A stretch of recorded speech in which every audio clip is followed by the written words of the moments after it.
Ayan na yung mga lulutuin natin mga kapiking chef. Ayan, nahanda na yan. Hello mga kapiking chef. Magandang hapon sa inyo. Happy Sunday. Ayan, magluluto na naman tayo. Ayan, pinakita ko na sa inyo ha, yung mga lulutuin. Pero papakita ko ulit. Ito yung lulutuin ko ngayon mga kapiking chef ay, sinigang. Ayan, sinigang. Kasi, sarap kumain ng sabaw ngayon. Sarap kumain ng sabaw. Diyan yung assistant ko na picking chef din na si Rapi Go. Kaming dalawa lang ngayon dito mga ka-picking chef. Ito, may karne tayo. Ayan. At saka may red onion at saka kamatis. Ay, ito lang yung hindi to kasali pero sasalihan namin ng tawag nito, tanglad. At saka mayroong okra. At anong tawag nito doon? Sitaw. At saka, anong tawag niyan? Kangkong. Yan. Siyempre, yung malaking kaldero natin, sisimulan na natin, mga ka-picking chef. Yan. Kalahin tama-tama. Bali yung mga recipe natin, mga ka-picking chef, hindi talaga, alam niyo naman na picky ako na chef, wala yung tiningnan ko kung ano yung nandito sa picture, yun na din yung ginaya ko ng mga recipe. Diba, ang galing ng picky ninyo na chef. Ayan, at ngayon,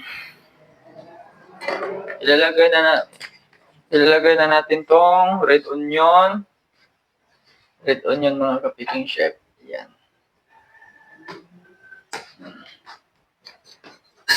Diet ako kaninang umaga eh. Nag-jogging,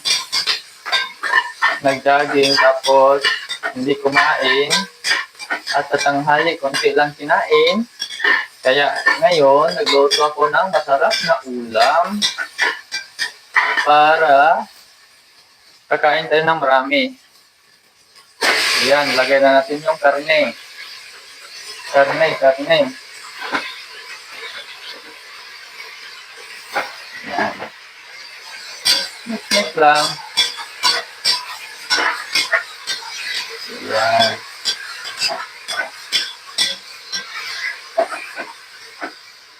Ayan mga ka-picking chef. Kaya maghintay na lang. Lagyan muna natin ng takip muna. Hintay tayo ng mga 10 minutes. Ay lalabas yung mga sabaw niya. Saka natin ilagay itong kamatis. Ayan, pwede na to.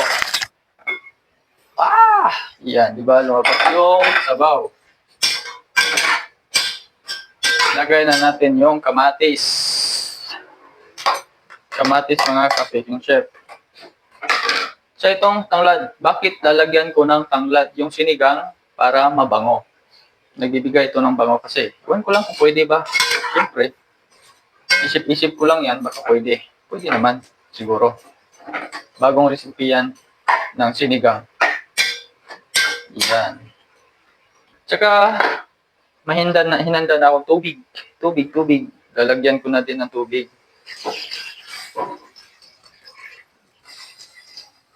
Yan. Kulang pa. Konti.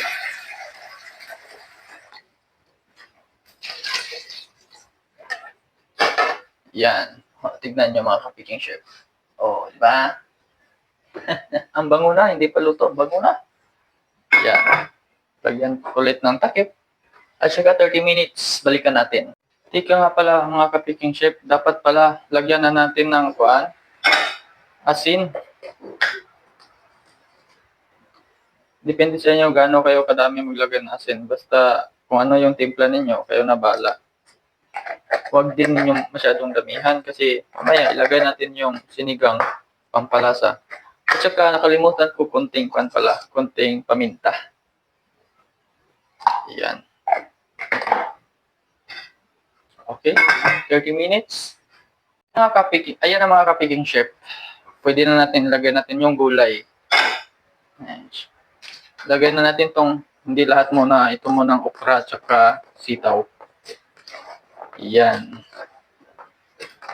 Kasi, baka malata yung kangkong mamaya na yan pag na tong okra.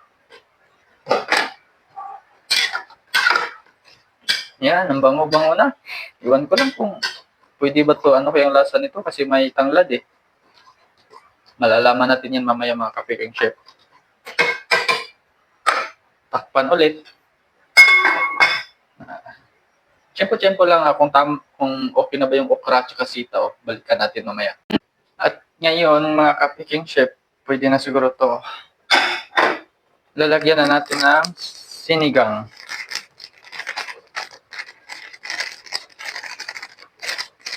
Nung una mga ka-picking chef, nagluto yung kuya ko doon nito sa Mindanao. First time ko makatikim ng sinigang. Pinagalitan ko siya kasi sabi ko, ano ba itong niluto mo? Ang asin. Tapos hindi ko nagustuhan kasi ignorante ako. Hindi pa ako nakatikim ng sinigang eh. Sabi niya, sinigang yan.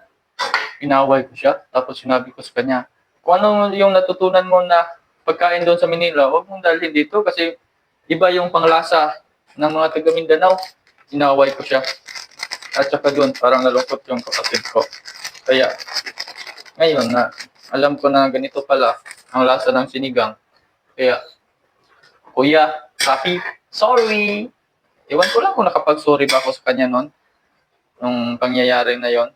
Kaya, Kuya Ral, sorry. Ngayon alam ko na kung ano yung sinigang. Napagtanto ko talaga na mali ako noon. Ito, huwag nyo nang takpan ulit. Pasingawin nyo lang. Takpan pero pasingawin nyo kasi bubulusik yung sabaw niyan kasi may sinigang na. Malakas bumula. Tignan natin yung kangkong mga ka-picking chef. Yan. Kaya nga, nung nalaman ko na ganito pala yung lasa ng sinigang. Akala ko kasi panis yung niluto ng kuya ko noon eh, doon sa amin. Kasi galing siya ng Manila, nagtrabaho ng Manila, tapos natuto ng ibang putahe dito sa Manila. Eh, first time ko naman kumain ng sinigang noon. May sinigang naman sa Mindanao, pero first time ko yun eh. Kaya nagulat ako.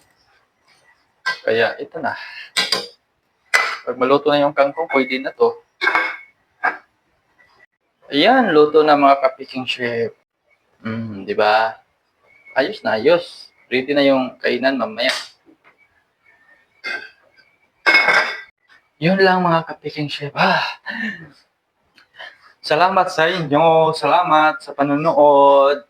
Thank you, thank you. Bye-bye. Ingat kayo palagi. Happy Sunday. Mahal ko kayo. Bye-bye.